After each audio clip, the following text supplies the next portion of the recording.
Belarusian President Alexander Lukashenko lashed out at Ukraine once again, warning of dire consequences if Kyiv were to use a dirty bomb against Russia. In a fiery interview aired on Russia 1 TV, he stressed that such a move would provoke a devastating response, making Ukraine cease to exist.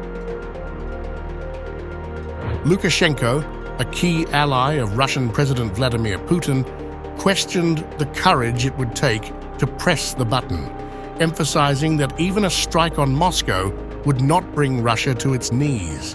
Instead, he predicted that Moscow would retaliate with overwhelming force, leading to Ukraine's annihilation.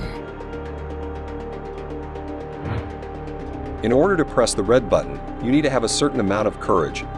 Secondly, you need to think about what will happen next. So you pressed it, now what? Will Russia collapse because you dropped a dirty bomb, even on Moscow? No, Russia will not perish, but it will strike so hard that Ukraine will disappear.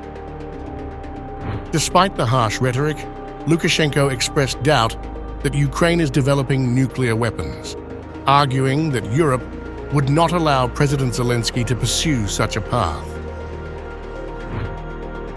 His remarks came amid broader comments about the West's role in the conflict, accusing Western powers of pushing Zelensky towards negotiations with Russia, while simultaneously denying any future assistance in rebuilding Ukraine. The West will not restore Ukraine after the war, Lukashenko declared, adding that Ukraine's wealth is already being eyed for division.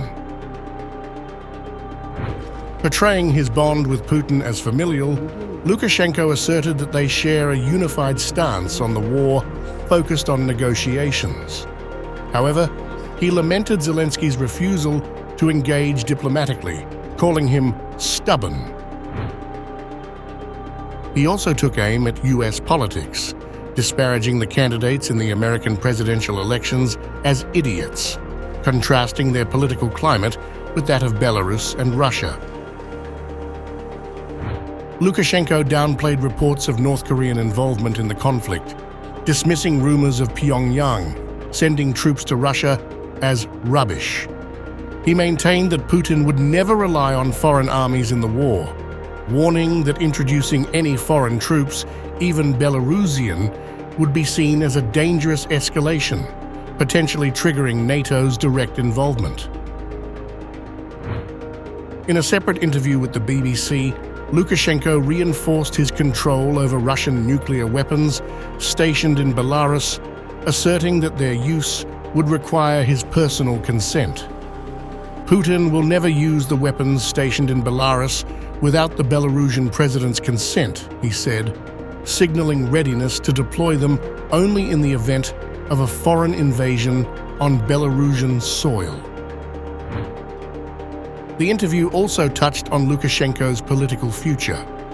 In power since 1994, he hinted at running for another term in January's presidential elections if urged by his supporters. He dismissed concerns over his controversial 2020 re-election, which sparked widespread protests that were crushed by his security forces with Putin's backing. As the war drags on, Lukashenko's remarks signal a deepening entrenchment of Belarus in Moscow's orbit while maintaining a firm grip on his country's sovereignty, particularly regarding nuclear weapons.